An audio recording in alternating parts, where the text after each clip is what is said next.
힘을 다한 부활의 사랑으로 죽음의 권세를 정복하시어 중생의 믿음을, 마음을 다한 십자가의 사랑으로 죄의 권리를 소멸하시어 성결의 사랑을, 뜻을 다한 사랑으로 보혜사 성령을 보내주시어 신유의 사명을 주시고 우리의 온전한 구원을 위해 다시 오실 그리스도인 예수께서 받으신 고난과 십자가를 묵상하는 사순절 제14번째 날 3월 5일 목요일입니다. 이 시간 보혜사 성령 하나님께서 사도들을 통해 주신 사도신경을 믿음으로 함께 고백하겠습니다. 나는 전능하신 아버지 하나님 천지의 창조주를 믿습니다. 나는 그의 유일하신 아들 우리 주 예수 그리스도를 믿습니다. 그는 성령으로 잉태되어 동정녀 마리아에게서 나시고 본디오 빌라도에게 고난을 받아 십자가에 못 박혀 죽으시고 장사된 지 사흘 만에 죽은 자 가운데서 다시 살아나셨으며 하늘에 오르시어 전능하신 아버지 하나님 우편에 앉아 계시다가 거기로부터 살아있는 자와 죽은 자를 심판하러 오십니다. 나는 성령을 믿으며 거룩한 공교회와 성도의 교제와 죄를 용서받는 것과 몸의 부활과 영생을 믿습니다. 아멘. 중생성결 신유의 은혜와 재림의 소망을 주신 예수님의 고난과 십자가를 묵상하는 사순절 14번째 날 함께 묵상할 하나님의 말씀은 구약성경 이사야서 49장 1절과 신약성경 갈라디아서 1장 5절 말씀입니다. 섬들아 내게 들으라. 먼 곳 백성들아 귀를 기울이라. 여호와께서 태에서부터 나를 부르셨고 내 어머니의 복중에서부터 내 이름을 기억하셨으며 아멘. 그러나 내 어머니의 태로부터 나를 택정하시고 그 은혜로 나를 부르신 이가 아멘. 오늘 우리가 이사야서 49장 1절과 갈라디아서 1장 15절 말씀을 중심으로 묵상할 제목은 하나님의 계획과 사중복음입니다. 사순절 셋째 주간 목요일입니다.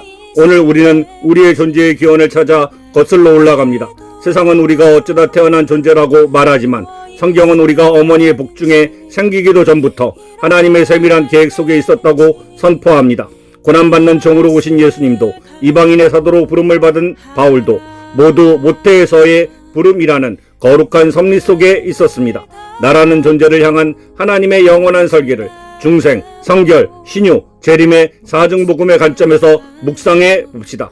첫째 중생은 나의 시작을 결정하신 부활한 왕의 주권에 복종하는 것입니다. 여호와께서 태에서부터 나를 부르셨고 내 이름을 기억하셨으며 중생은 내가 하나님을 선택한 것이 아니라 하나님이 영원전부터 나를 지목하여 부르셨음을 깨닫는 것입니다. 왕이신 주님은 우리가 세상에 나오기 전에 우리의 이름을 아셨고 우리를 당신의 백성으로 삼기로 작정하셨습니다. 그리스도의 사람으로 거듭난다는 것은 이 하나님의 열심을 발견하는 것입니다. 나의 구원은 변덕스러운 나의 감정에 근거한 것이 아니라 결코 취소할 수 없는 하나님의 영원한 주권에 근거한 것입니다. 건물이 세워지기 훨씬 전부터 건축가의 머릿속에 정교한 설계도가 그려져 있듯 우리의 구원은 하나님이라는 위대한 설계자의 치밀한 계획 아래서 시작되었습니다. 자신의 존재 가치가 낮게 느껴질 때마다 기억하며 믿음으로 선포하십시오. 나는 하나님의 영원한 계획 속에서 태어난 소중한 하나님의 자녀다. 아멘. 둘째 성결은 십자가의 제사장을 통해 구별된 자로서의 거룩한 사명을 기쁨으로 행하는 것입니다. 내 어머니의 태로부터 나를 택정하시고 성결은 하나님이 나를 특별한 목적을 위해 따로 떼어 놓으셨음을 인정하고 그에 걸맞게 사는 것입니다. 대제사장이신 주님은 모태에서부터 하나님의 뜻을 온전히 이룰 분으로 구별하여 부르셨습니다. 그리스도의 마음을 품은 성결한 성도는 내가 세상에 섞여 살 존재가 아님을 압니다. 하나님이 나를 모태에서부터 지목하여 부르신 이유는 이 세상에서 하나님의 거룩함을 드러내는 제사장의 삶을 살게 하려 하심입니다. 수많은 평범한 그릇 사이에서 왕의 잔치를 위해 따로 준비되어 깨끗하게 닦인 특별한 그릇처럼 성도는 하나님의 일을 위해 구별된 존재입니다. 오늘 내가 하는 말과 행동이 구별하여 택함을 받은 자의 모습인지 돌아보십시오. 주님, 창세전부터 저를 구별하셨으니 오늘도 거룩한 삶으로 주님을 기쁘게 하게 하옵소서. 아멘. 셋째 신유는 예언자를 통해 태초의 설계대로 회복시키시는 온전함을 추구하는 것입니다. 내 어머니의 복중에서부터 내 이름을 기억하셨으며 신유는 질병과 고통으로 뒤틀린 우리의 인생을 하나님이 처음에 계획하셨던 본래의 건강함으로 되돌리는 역사입니다. 예언자이신 주님은 우리의 몸의 모든 세포와 뼈마디가 복중에서 어떻게 형성되었는지를 가장 잘 아시는 분이십니다. 그리스도의 몸인 우리가 아플 때 주님은 우리를 처음 만드셨던 그 사랑의 기억을 따라 우리를 만지십니다. 신유는 나를 가장 잘 아시는 창조주가 행하시는 완벽한 수리이자 회복입니다. 시계가 고장나면 그 시계를 만든 제작자에게 맡기는 것이 가장 정확하듯 우리 몸과 마음의 고통은 우리를 태에서 빚으신 주님께 맡길 때 온전한 치유가 일어납니다.